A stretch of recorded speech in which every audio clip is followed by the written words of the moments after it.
you guys, and welcome back to my channel. Today we are going to be doing, I guess, basically a fall reading wrap up because we are now in winter. Basically at recent reads, the books that I've read, pretty much it was over fall, so we're gonna call it a fall reading wrap up. Now, one kind of strange thing about this reading wrap up is that I have no audiobooks on it. I have not finished listening to an audiobook in some time. My reading has started to slow down a little bit. I went on a huge reading kick there for a few months and that was all that I was doing. It has started to slow down. I'm not in a slump.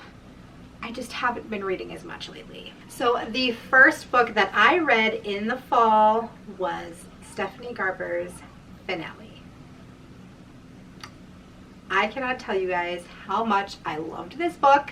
If you want to hear a full in-depth review on it, I did a video with Georgia. We did a bestie book talk on this book because we've done the whole entire series. So of course we wanted to finish up with Fanelli. So yeah, we did a bestie book talk on this. So if you want more details on what we thought of it, there is spoilers in it as well. So I will link it in the description box down below. I can't talk today. I will link it in the description box below if you want to hear more of my thoughts on it, but I gave this one a 5 out of 5. I absolutely loved it. It was my favorite book in the series. Georgia liked the first one better. She liked Caravel better. That was her favorite one out of the series, but this one was my favorite, so I absolutely loved it.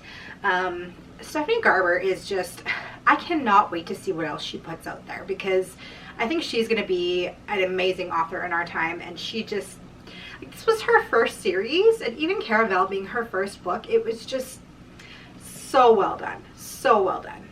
Next, I read Marissa Meyer's Heartless, and this one I picked up pretty much because I was in kind of a magical mood after finishing Fanelli, and I just wanted to continue that, so I wanted to pick up something that was going to kind of give me those similar vibes, so I thought that I would go with a retelling. So I decided to pick up Heartless, and I've had this on my shelves for a while and haven't read it yet. Marissa Meyer is the author of the Lunar Chronicles, which I absolutely loved. So I really thought that I was going to enjoy Heartless, but I didn't really that much. I mean, I did. It was good. There were some parts that were kind of slow going, and I find that with her books, like even with the Lunar Chronicles, getting into Cinder, it was a little bit slow going for me at first. So that's what kept me going with this, because at one point I even was going to DNF it, but I just kept reminding myself that I really enjoyed the Lunar Chronicles and that Cinder was slow going for me in the beginning. So I just wanted to keep on going with it. So once I got into it, I hit a part probably about halfway through the book where some stuff really starts to happen and it starts to pick up quite a bit. So I really started enjoying it from that point on. The ending was a little lackluster for me. I was disappointed in the ending. In fact, like once I was done it, I just closed the book and I was like, seriously? That's how it ends, really? So I ended up giving this one a 3 out of 5. Yeah, I really had mixed feelings on it. This is an Alice in Wonderland retelling, by the way, if you didn't know. Yeah. I don't know. It was okay. Then we started getting into spooky season, and I picked up The Haunting of Sunshine Girl. This is a novel by Paige McKenzie, and this is based on the YouTube series, web series Phenomenon. So I had no idea of this when I picked this up. It seems like whenever I get books from Book Outlet, they have a lot of like YouTubers writing books, which is, I mean, is cool. Like that's something that I'm trying to do as well. But I had no idea when I picked this up, this is actually based on a YouTube channel. So I don't know if this, I've never actually watched the YouTube channel, but from what I kind of read, I don't know if the YouTube channel talks about an actual haunting or if this is just a girl that tells stories. I'm not sure. I haven't actually went and saw the channel. I should, because it would probably be right up my alley. So it says that this book is by Paige McKenzie, but I think that Paige McKenzie is the face of the YouTube channel, and I think the actual author is Alyssa Sheenmel. So there's that. And it says leveled for grades 5 and up, and I think that that is, I think it should be leveled higher than that. I think it was definitely a young adult book. I don't think a grade 5 should maybe be reading this. I would have been terrified if I would have read this in grade 5, but I really enjoyed it. It was a quick read, and I really liked it. So basically the story follows Sunshine, and she moves along with her mother to a new town. It's always cold there, and as soon as she gets there, pretty much she realizes almost that very night that she gets there that her house is haunted, and something starts to influence her mother. So It's just her and her mom here, and she's trying to figure out what's going on. Her mom doesn't believe her about this haunting in the house, and then she starts to realize that something is trying to possess her mother, and she needs to do whatever possible to save her mother's life. So it was a really, really good story. This is actually the first in a 3-part series, so I'm going to be picking up the second one very soon. I really enjoyed it. Next is a novel by Madeleine Roux, and this is the Asylum Novellas. So I have been reading the Asylum series, and the first 3 were meh. I think there's 6 books altogether. I think so. The first 3 were like the first 2 especially. I feel like with Madeleine Roux, I don't know if this was her first series, but I feel like she's starting to get better the more books she writes, because every book that she writes, I like it a little bit more. The first couple of books, I had a huge problem with the dialogue between the characters. I felt like it was really unrealistic, and it was almost kind of cringy the way that they talked to each other. Like, these are high school kids, and they're talking to each other as if they were middle school kids, like in the 50s. It just, expressions that we wouldn't say today, and just, I don't know. I mean, high school kids are a little bit more edgy than these kids are in this book. But I really like the multimedia. I always try to find you guys like pictures and stuff, and I never can. So this book has a lot of photos like that. Every chapter has a page like that says what it is. So that's kind of cool. I really like that about it. And this one is basically a companion book to the series. So basically the series, the first 3 books all follow the same characters, and this book is novellas to go with those first 3 books, if that makes sense. And I wish I would have known that, because I wish I would have read it concurrently with the book. So after I read the first book, then I should have read the first novella. And then when I read the second book, I should have read the second novella. You don't have to do it that way. This doesn't add anything to the story that's going to like spoil it for you or anything like that. It just adds to the story. And the only reason why I'm saying I wish I would have read them right after one another is because when I went back and I'm reading the first novella that is a companion to the first book, I read that first book last year and I didn't really like it, so I don't even really remember a whole lot about it. So I was kind of confused in some parts because it didn't really make that much sense to me, if that makes sense. So you can't read this without reading the other books, but you can read the other books without reading this. Does that make sense?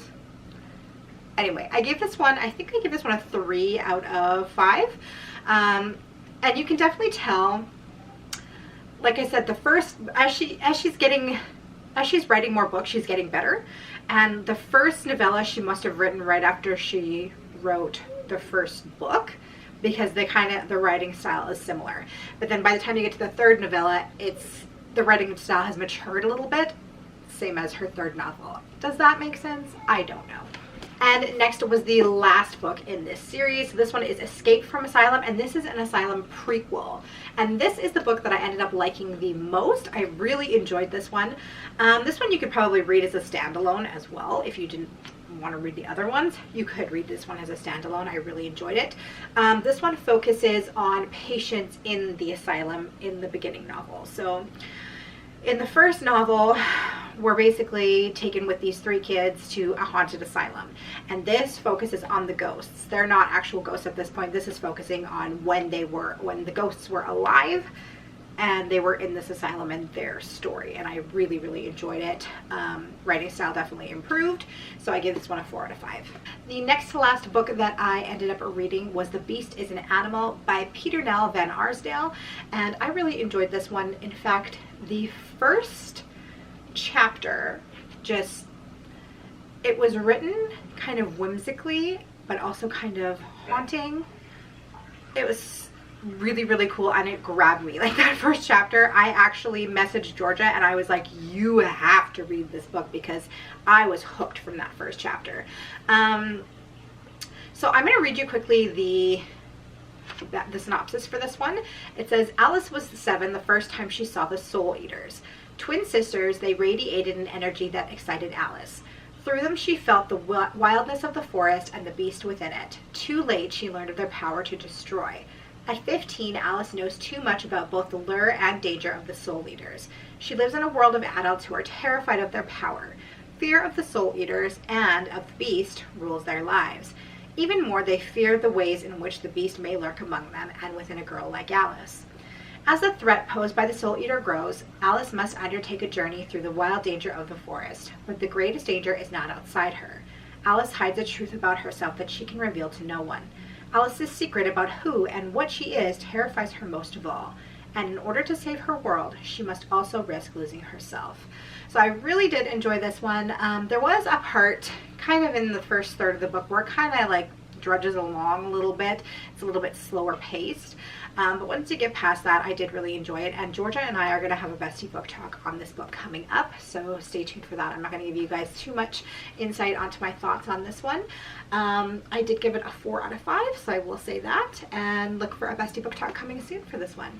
The last book that I read was There's Someone Inside Your House by Stephanie Perkins, and I believe that this is Stephanie's first foray into the thriller genre. I think she mostly writes contemporaries, romantic contemporaries, I think. She did Anna and the French Kiss. Yeah, that's where I've known her from, is from that. I never read that book, but I've heard lots of booktubers talk about that one. And this one was really interesting. This one I kept saying to my boyfriend that it's reminding me of Scream, like the movie Scream. It's written almost like a movie, like a teenage thriller slasher movie. That is exactly how it's written, and the way it plays out in your mind is just like a movie. So it was really cool, something different than I've read before. And I really liked the writing style. It was definitely different, and at parts it was almost kind of like not funny because it's like a slasher book, but it really reminded me of a teenage slasher movie. That's all I can really say. It really did. It reminded me of the movie Scream, and I read this right around Halloween, and I was just living for it at that time. So I did enjoy this one, and I gave it a 4 out of 5. Our protagonist, McCanny, I think. She moves in with her grandmother after her parents' divorce, and she's having a hard time adjusting in her new school, but all of a sudden all of these murders start happening to a bunch of students in the school. Yeah, and they're just like, it's crazy. Like, I don't want to give too much away, but yeah, kids in her school start getting murdered off one by one, and the whole town just kind of goes into lockdown, and these people are realizing that this murderer kind of like plays around with his victims before he ever kills them. Like, he breaks into their house and he'll move things, and he kind of just toys with his victims before he ever kills them. So it was really creepy in that regard, because you realize that like the murderer is in their house before they do. So that was kind of cool. But I did enjoy this one, and a 4 out of 5. Well, you guys, those are the books that I read this fall. Let me know in the comments down below if you've read any of the same ones and what your thoughts on them were. And thanks so much for hanging out with me today, and I will see you in my next video. Bye. About to leave, already packing. Come with me, I'm not really asking. We'll get away to a place where we don't know.